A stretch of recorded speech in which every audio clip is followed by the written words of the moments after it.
In this Blender tutorial, you are going to see about how to create these curved stairs in Blender. First start with adding a plane, then in edit mode press SY3, then in side view press R-45 and then just move it and place it here. Select this edge, duplicate and place it there, shifters, cursor to the selection, then summon for the top view.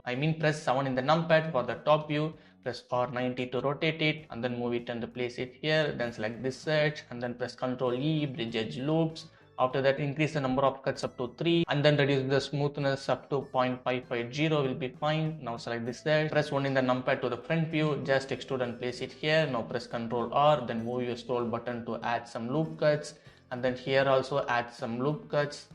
Then select these edges that I am selecting. After that, make sure that you enable the loop tools add-on. Then right click, loop tools, click space, it will give you the equal space. Yeah, I think it will be fine. Then duplicate this object, right click to place it there, press H to hide it. Then go into edit mode, select everything, hold Alt Shift and select these edges to deselect it. Then press Ctrl B to bevel it. Then press Ctrl I for the invert selection. X, delete those edges.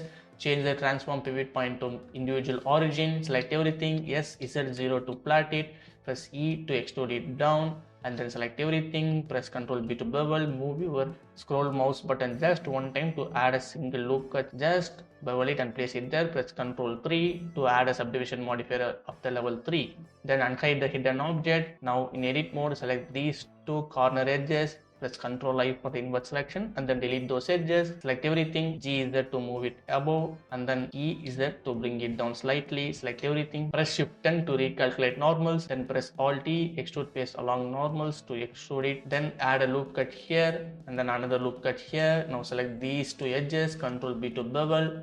After that, move your scroll mouse button backwards to reduce the number of loop cuts, then select these faces. I am selecting these faces. After that, these faces also and then press E, right click to place it there, G is there to move it above, then press Ctrl plus. Now in material properties, I have my default, I will bring it and then rename it as a stairs, then click plus, click new, after that rename it as a glass, click assign, it will assign these selected faces to my glass material. Now in edge selection, go to select sharp edges, it will select all the sharp edges, but see it will select this edge also, I don't need that, so deselect this edge. And in bottom also this edge selector, so I will deselect it. After that, select this edge also, this edge and then here and here.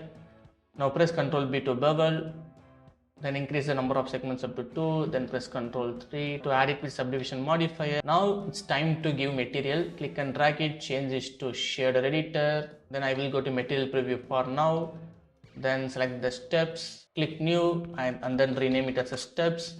After that, I think I'm going to reduce my base color from white to light grayish and then increase the roughness to 1, then make sure that you enable the node wrangler add-on. Then bring the noise texture, place it here by selecting this noise texture, press Ctrl T to add it with texture coordinates and the mapping, connect the object to the vector, factor to normal because we are going to give some bump and then bring the bump node, place it here, connect it with the height and then increase the scale up to 30 and then detail to 15, roughness to 0.730, reduce the strength up to 0.1 will be fine. If I zoom in, I can clearly see the changes. And then select these 6 nodes and then press Ctrl C to copy, select this, go to stairs and then delete this node, press Ctrl V to paste it here and then change the base color to slightly black. After that, select the glass, delete the principal node, press Shift A, bring transparent BSD up. In add menu, bring the glossy BSD up, select these 2 nodes, press Ctrl 0 to add it with mix shader and then preview it, reduce the roughness up to 0.1, save. That's all. And then finally right click and shade smooth, right click shade smooth. After seeing this, definitely some of you guys will have a doubt, why don't we use the curve modifier? Because I used the curve modifier but I didn't get the result what I want. Sometimes I think we can't use the curve modifier perfectly, so that's why I just model it on my own. That's all for this video. If you thought this video helps you to learn something new, then don't forget to like it, and if you are new to my channel, just subscribe it to learn more about Blender.